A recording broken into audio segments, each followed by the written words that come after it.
Hello YT family, very very good morning and welcome to another day in my life. So ఈరోజు ఒక special వ్లాగ్తో మీ ముందుకు అయితే వచ్చేసాను. So ఈరోజు లక్కీ యొక్క అక్షరాభ్యాసం చాలా డేస్గా అడుగుతున్నారు కదా, ఎప్పుడు ఏంటి స్కూల్లో జాయిన్ అయ్యాడా లేదా అనేసి. యాక్చువల్లీ అక్షరాభ్యాసం కోసం మంచి రోజు కోసం అలా వెయిట్ చేసుకుంటూ ఇప్పుడు వరకు అయితే స్కిప్ అయిందనమాట. ఈరోజు వసంత పంచమ, సో ఈరోజు చేయించడం అన్నది చాలా మంచిదని చెప్పేసి అన్నారనమాట. సో అందుకని మొత్తం మీద ఈరోజు అయితే ప్లాన్ చేసుకున్నాము. అండ్ లక్కీతో ప్యారలల్గా చాలా మంది మన ఛానల్ చూసే వాళ్ళ పిల్లలు అయితే ఉన్నారు. మీ పిల్లలకి అక్షరాభ్యాసం అయ్యిందా లేదా ఇప్పటికీ నాతో కామెంట్స్లో అయితే చెప్పండి. సో ఇది అయిన తర్వాత అప్పుడు స్కూల్లో ప్లాన్ చేద్దామని అయితే డిసైడ్ అయ్యామన్నమాట. సో కొంచెం సిచ్యువేషన్స్ తెలుసు కదా ఎలా జరిగినాయి ఏంటి అని, అలా పోస్ట్ పోన్ అయ్యి మొత్తం మీద ఇప్పటికైతే వచ్చింది. సో మార్నింగ్ లేచి ఫ్రెష్ అప్ అయితే అయిపోయాను అండ్ కావాల్సినవి అయితే అరేంజ్ అయితే చేస్తున్నాను అనమాట. So let's start this vlog. మంచు అయితే ఎర్లీ మార్నింగ్ నుండి చాలా ఎక్కువ అయితే ఉంటుందన్నమాట. చూడండి ఎంత ఫాగీగా ఉంటుందో, కానీ వెదర్ మట్టికి మధ్యాహ్నం అయ్యేసరికి చాలా వేడిగా ఉంటుంది. పొగ మంచు ఉన్నప్పుడు మాత్రం ఎండ మాత్రం చంపేస్తూ ఉంటుంది కదా. మా లక్కీ వచ్చేసరికి ఇంకా పడుకున్నాడు అన్నమాట. బంగారం 7:30 అయింది టైము. 9 అయ్యేసరికి మేము ఇక్కడ నుండి స్టార్ట్ అయిపోవాలి. వేయడానికి ఇలా ధోతి అండ్ కుర్తా అయితే రెడీ చేశాను అన్నమాట. ఐరన్ చేశాను, చూడాలి. మోస్ట్లీ ఫిట్టింగ్ అయితే అయిపోద్దని అనుకుంటున్నాను. కొంచెం ఏమైనా హైట్ ఇష్యూస్ ఉండొచ్చేమో, బట్ ఇదైతే ట్రెడిషనల్గా ఉంటుంది కదా. అండ్ పూజ కోసం లిస్ట్ రాస్తారు కదా, అవన్నీ ఇలా అయితే అరేంజ్ చేసేసుకున్నాను. ఎందుకంటే మళ్ళీ కంగారులో నేనైతే మర్చిపోతాను అనమాట. అండ్ లిస్ట్ ప్రకారంగా అయితే ఇలా పెట్టుకున్నాను. లక్కుడు ఈరోజు అక్షరాభ్యాసం అమ్మా, ఆచెల్దామా? ఆచమ్మా.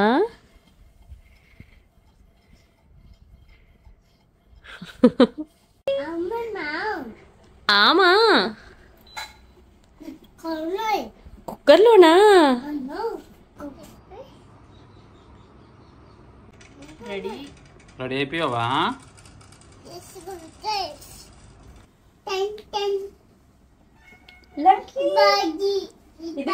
బ్యాగ్ సర్దేశాను. బంగారు కళ్ళు ఇస్తాను. హాయ్ చెప్పు. ఎక్కడికి వెళ్తున్నావు? స్కూల్కి వెళ్తాను చెప్పు. స్కూల్కి. Very good. ఇదిగో నీ స్లేట్ రాసిస్తావా?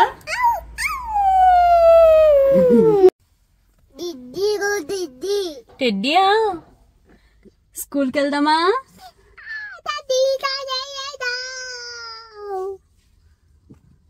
వచ్చేస్తున్నా డాడీ.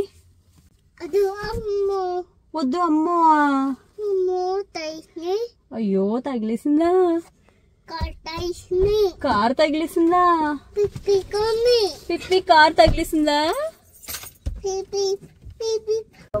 మళ్ళీ లెట్స్ గో చలో. మా ఫ్యామిలీతో ఉన్న ఈ హ్యాపీ మూమెంట్స్ అన్నీ ఏవైతే షేర్ చేస్తున్నానో, ఇది లైఫ్ లాంగ్ అంతా కూడా ఇలానే ఉండకపోవచ్చు, కానీ ప్రస్తుతానికి ఈ మూమెంట్స్ని అయితే మాత్రం నేను చాలా ఎంజాయ్ చేస్తాను. దాంతోపాటు మన బేబీ యొక్క ఫ్యూచర్ని మనం ప్లాన్ చేస్తాం, ఎడ్యుకేషన్ని ప్లాన్ చేస్తాం, అండ్ వాళ్ళ యొక్క గ్రోత్ కూడా ఎలా ఉండాలో ప్లాన్ చేస్తాం. కానీ చెప్పండి ఒక విషయం, మనం ఏవైతే ప్లాన్ చేస్తామో మన లైఫ్ మనం అనుకున్న విధంగానే మన ప్లాన్స్కి తగ్గట్టు జరుగుతుంది అంటారా? కాదు కదా. మనం మన ఫ్యూచర్ గురించి, మన పిల్లల ఫ్యూచర్ గురించి మనం చాలా విషయాల గురించి అయితే థింక్ చేస్తూ ఉంటాం. కానీ ప్రతిసారి ఒక విషయాన్ని మనం ఇగ్నోర్ చేసేస్తూ ఉంటాము. అది మన పిల్లల యొక్క ఫ్యూచర్ గురించి చాలా ఆలోచిస్తాం, ఎడ్యుకేషన్ గురించి చాలా ఆలోచిస్తాం. కానీ జస్ట్ ఒక థాట్ అన్నది మనకి రాదు, మన యొక్క యాబ్సెన్స్లో ఇవన్నీ ఏమైపోతాయా అని. సో మన జస్ట్ ఏదో మనం ఉన్నప్పుడు మన ఫ్యామిలీని బాగా చూసుకోవడమే కాకుండా మన యొక్క యాబ్సెన్స్లో కూడా మన ఫ్యామిలీని ఎమోషనల్లీ అండ్ అలాగే ఫైనాన్షియల్లీ కూడా సపోర్ట్ ఇస్తే నిజంగా మనం చాలా ప్రొటెక్టివ్గా మన ఫ్యామిలీని అయితే సెక్యూర్ చేసినట్టయితే ఉంటుంది. సో ఈ థాట్ అన్నది నిజంగా ప్రతి ఒక్కరిలో కూడా ఖచ్చితంగా రావాల్సింది కూడా. మీరు ఎప్పుడైనా ఒక సంగతి గురించి ఆలోచించి వరీ అయ్యారా?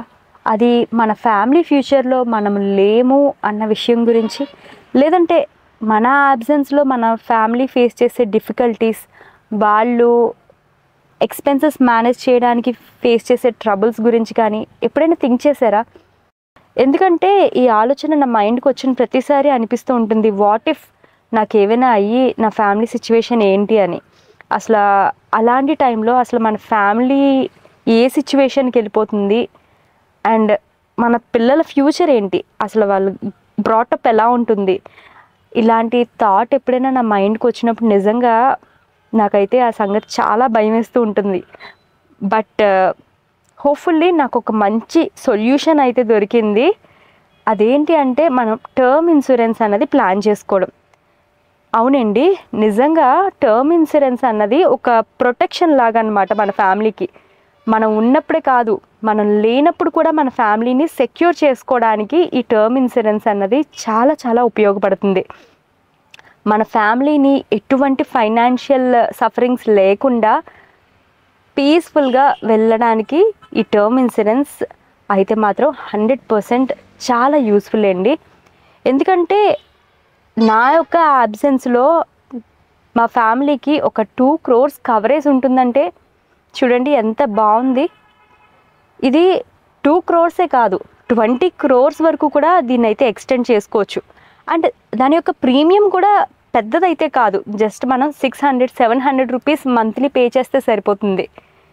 నాకు ఈ ప్లాన్ అన్నది చాలా బాగా నచ్చింది, ఎందుకంటే నా అబ్సెన్స్లో నా ఫ్యామిలీని చాలా ప్రొటెక్టివ్గా నేనైతే చూసుకోగలుగుతున్నాను. లింక్ వచ్చేసరికి డిస్క్రిప్షన్ బాక్స్లో ఉంది. 15% డిస్కౌంట్ అయితే నడుస్తుందండి. అండ్ అలాగే 51+ ఇన్సూరెన్స్ అయితే ఉన్నాయన్నమాట. మనం బెస్ట్ ప్లాన్ అయితే చూస్ చేసుకోవచ్చు.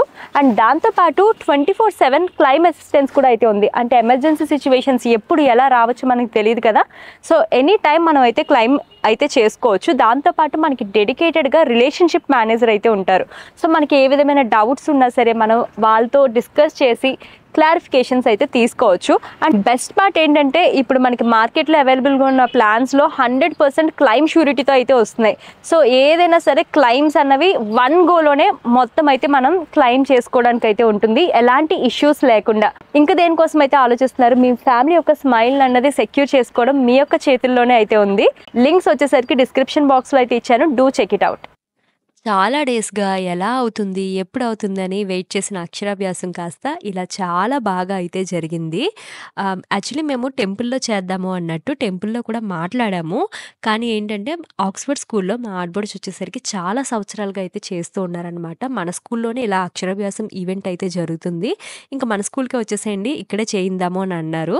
సరే మనము వెళ్దాము అని అయితే మేము డిసైడ్ అయ్యామనమాట. ఎందుకంటే మనకు స్కూల్ అయినా సరే సరస్వతీదేవి నిలయమే కదా, సో ఎందుకంటే మంచి ప్లేస్ ఉంటుందా చెప్పండి అక్షరాభ్యాసం చేయించడానికి. అందుకని ఇంకా మొత్తం మీద అక్కడికైతే వెళ్ళామన్నమాట. అక్షరాభ్యాసం కూడా మేము అనుకున్న దానికంటే కూడా చాలా చాలా బాగా అయితే జరిగింది. అండ్ అందరూ కూడా తెలిసిన వాళ్ళ మధ్యన జరగడం అన్నది ఇంకా చాలా బాగా అయితే నచ్చిందనమాట. ఇదే స్కూల్లో మా ఆడపడుచు చాలా సంవత్సరాలుగా చేస్తున్నారు. అండ్ మా అభి ఇదే స్కూల్లో చదివాడు, మా చిన్న ఆడపడుచు పిల్లలు ఇందులోనే చదువుతున్నారు, అండ్ మా తోటికోడలు పిల్లలు ఇందులోనే చదువుతున్నారు.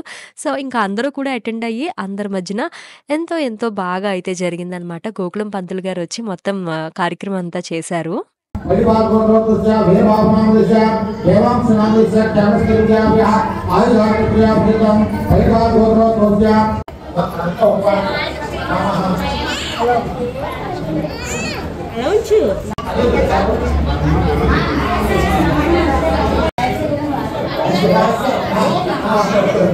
అండ్ అలాగే అక్కడ ఒక అన్ఎక్స్పెక్టెడ్ థింగ్ కూడా జరిగింది. లక్కీని యాక్చువల్లీ ఏ స్కూల్లో వేద్దాము ఏంటి అని చాలా రోజులుగా అయితే థింక్ చేస్తున్నాం అనమాట. ఇంకా నవంబర్ ఆ టైంలో అయితే వేరే ప్లే స్కూల్ అయితే మేము మాట్లాడి ఉన్నాము, అక్కడ జాయిన్ చేద్దామని అనుకున్నాము. కాకపోతే ఇంకా అకాడమిక్ ఇయర్ క్లోజింగ్కి మనకి ఎన్నో నెలలు అయితే లేవు. అందులో మనకి ప్రీ స్కూల్లో అయితే తెలిసిందే కదా, సమ్మర్ హాలిడేస్ అవి ఇచ్చేస్తారు. ఒక 2 months కోసం బయట ఎక్కడో జాయిన్ చేయడం ఎందుకు, ఇంకా మా ఆడపడుచాళ్ళు ఉంటారు కాబట్టి మాకు కూడా కొంచెం అంటే లైక్ ఇఫ్ ఇన్ కేస్ వాడు క్రాంకీ అయినా ఏదైనా మనకి అందరూ తెలిసిన వాళ్ళే అన్నట్టు ఇంకా ఇదే స్కూల్లో అడ్మిషన్ ఫామ్ కూడా అయితే ఫిల్అప్ చేసేసాము. అదైతే మేము అస్సలు అనుకోకుండా జాయిన్ కూడా చేసేసాము. ఓం మహా సరస్వత్యై నమః, ఓం కామరూపాయై నమః, ఓం మహావిద్యాయై నమః, ఓం మహాశ్రయాయై నమః. మా ఇంటి దగ్గర నుండి చూసుకున్నట్టయితే స్కూల్ దూరం అయినప్పటికీ ఇంకా మా ఆడపడుచు వాళ్ళు ఇచ్చిన ధైర్యానికైతే స్కూల్లో జాయిన్ చేయడానికైతే ఇద్దరం కూడా యాక్సెప్ట్ అయితే చేశామనమాట. ఎందుకంటే మా ఆడపడుచు వాళ్ళ ఇల్లు కానీ లేదంటే మా తోటికోడళ్ళ ఇల్లు కానీ స్కూల్కి చాలా దగ్గరలో అయితే ఉంటుంది. సో ఇఫ్ ఇన్ కేస్ వాడు క్రాంకీ అయినా ఎవరో ఒకరు హ్యాండిల్ చేయగలుగుతారు అన్న ఉద్దేశాన్ని ఇంకా అలా అయితే తీసుకున్నాం అనమాట డెసిషన్. అండ్ మా పెద్ద ఆడపడుచు వచ్చేసరికి ఇదే స్కూల్లో టీచింగ్ స్టాఫ్గా చాలా ఇయర్స్గా చేస్తున్నారు. అండ్ మా ఫ్యామిలీ బాండింగ్ ఎలా ఉంటుంది ఏంటి అన్నది మీ అందరికీ కూడా తెలిసిందే. అండ్ ఎస్పెషల్లీ లైక్ మా పెద్ద ఆడపడుచుకి అండ్ మా హస్బెండ్కి ఎలా ఉంటుంది అంటే లైక్ తమ్ముడు అన్నట్టు కాకుండా కొడుకు అన్నట్టుగా అయితే తీసుకుంటారనమాట. పెద్ద కొడుకు అని అయితే అంటారు. మేబీ నేను వ్లాగ్స్లో ఎప్పుడు షేర్ చేయకపోవచ్చు, కానీ లైక్ మా ఇద్దరిని కూడా పిల్లలు అన్నట్టు తీసుకుంటారనమాట. పిలవడం కూడా అలాగే పిలుస్తూ ఉంటారు. ఇంకా అంత అలా ఉంటుంది. అండ్ ఇంకొక పెద్ద సీక్రెట్ ఏంటో చెప్పనా, ఎప్పుడు కూడా నేనైతే షేర్ చేయలేదు. సో మా పెద్ద ఆడపడుకు వచ్చేసరికి కొడుకు అన్నమాట. అంటే మా అభి ఉన్నాడు కదా, ఇఫ్ ఇన్ కేస్ అమ్మాయి అయినట్టయితే అసలు బయటికి ఇచ్చి పెళ్లి చేసేదాన్ని కాదు, మా తమ్ముడు అంటే నాకు అంత ఇష్టం అని చెప్తారనమాట. సో అంటే ఆ రిలేషన్షిప్ అండ్ బాండింగ్ అంత అలా అయితే ఉంటుంది. ఒకటని ఏం కాదు, ఫ్యామిలీలో అందరూ కూడా వ్రాప్ అన్నది చాలా బెటర్గా అయితే ఉంటుంది. అందుకే ఒకరికొకరు సపోర్టివ్గా ఎనీ మూమెంట్ ఎప్పుడైనా సరే ఒకరికొకరు అలా ధైర్యంగా అయితే ఉంటుందన్నమాట. అందుకే ఏ సిచ్యువేషన్కైనా పెద్ద ఫ్యామిలీ ఉన్నప్పుడు మనం అంతగా భయపడాల్సిన అవసరం ఉండదు. అండ్ ఆ బాండింగ్ కూడా అలా నిలబెట్టుకున్నామంటే ఇంకా లైఫ్ లాంగ్ చాలా హ్యాపీగా అయితే ఉండొచ్చు. మొత్తం మీద ఇలాగా అక్షరాభ్యాసం అయితే అయ్యిందనమాట. రియల్లీ చాలా చాలా హ్యాపీ. గుడిలో కూడా నిజంగా ఇంతలా అవుతున్నా అని అయితే అనిపించింది అనమాట. మంచి ఫీల్ అయితే మాత్రం చాలా బాగా అయ్యింది. అండ్ మొత్తం మీద అదిగోండి లక్కీ బాబు ఎంత క్యూట్గా ఉన్నాడో చూడండి. చాలా చాలా బాగా జరిగింది. ఏమో గుడిలో కూడా నిజంగా ఇంత బాగా జరుగుతుందో లేదో తెలియదు, కానీ అంత బాగా జరిగిందనమాట. అండ్ లక్కీ కూడా చివరి వరకు కూడా చాలా కోఆపరేటివ్గా ఉన్నాడు. ఎక్కడ క్రాంకీ అవ్వకుండా ఫుల్గా ఇంకా అంటే ఇంకా స్కూల్ అంటే ఏంటన్నది తెలియదు కదా, చక్కగా ఆడేసుకున్నాడు అనమాట అక్కడైతే. ఇంకా స్కూల్ జాయినింగ్ ఇవన్నీ ఏంటంటే యట్ టు డిసైడ్, అది ఖచ్చితంగా ఫర్దర్గా నేనైతే అప్డేట్ చేస్తాను. అండ్ యా ఇంకా ఇదిగోండి బ్యాక్ టు బ్యాక్ ఆటలోకి అయితే వచ్చేసాడనమాట. అండ్ కొరియర్స్ వచ్చేసరికి ప్యాక్ చేస్తున్నాము. ఇవన్నీ ఏంటంటే లైవ్ చేసిన తర్వాత దానికి వచ్చిన ఆర్డర్స్ అనమాట. అండ్ హ్యాండ్స్ బాగున్నాయా? బాగుంది. అవిగో హ్యాండ్స్. అండ్ ఇవన్నీ కూడా డిస్పాచ్ అవ్వాల్సిన ఆర్డర్స్ అనమాట. కన్సిస్టెంట్ సపోర్ట్ ఇస్తున్న మీ అందరికీ థ్యాంక్స్ అలాట్. ఇప్పుడు నైట్ డిన్నర్ అయితే ప్రిపేర్ చేస్తున్నాను అనమాట. ఇంకా ఈరోజు అయితే మార్నింగ్ సెక్షన్ కూడా వంట అయితే ఏం చేయలేదు. స్కూల్ నుండి వచ్చేసరికి ఎలాగో లేట్ అయింది కదా, కర్రీస్ బయట నుంచి తీసుకొచ్చారనమాట. అండ్ ఇప్పుడు నైట్ వచ్చేసరికి ఏంటంటే దోశలు అయితే వేస్తున్నాను. సో సింపుల్గా కర్డ్తో కొబ్బరి చట్నీ అయితే చేస్తున్నాను అనమాట. ఇది మా అత్తమ్మ చేసేవారు. సో అక్కడ నేనైతే నేర్చుకున్నాను. చాలా బాగుంటుంది. కర్డ్ అండ్ కోకోనట్ కాంబినేషన్ ఎంత బాగుంటుందా అని అనిపించింది. ఈ చట్నీ నాకు ఫేవరెట్ అనమాట. కానీ కోకోనట్ ఇంట్లో ఉంటేనే చేసుకుంటాను. కోకోనట్ అండ్ కర్డ్ వచ్చేసరికి మిక్సీ పడతాము. జస్ట్ ఏంటంటే శనగపప్పు అండ్ యాజ్ వెల్ పచ్చిమిర్చి లైట్గా వేపేసి అప్పుడైతే మిక్సీ పెట్టాను. దీన్ని తాలింపు వేసేసుకోవడమే. కొద్దిగా చింతపండు పులుపు కావాలంటే వేసుకోవచ్చు, లేదంటే లేదు. ఇంకా నైట్ డిన్నర్ చాలా చాలా సింపుల్ అయితే ప్రిపేర్ చేసేసుకుని ఎంజాయ్ అయితే చేసాము. వీడియోని చివరి వరకు చూసినందుకు చాలా థ్యాంక్స్. ఇంతకీ టర్మ్ ఇన్సూరెన్స్ గురించి ఏం ఆలోచించారు? ఒక్కసారి ఆలోచించండి. లింక్స్ వచ్చేసరికి కింద డిస్క్రిప్షన్లో ఉన్నాయి. Do check it out. And next బ్లాగ్లో మళ్ళీ కలుసుకుందాం. బాయ్.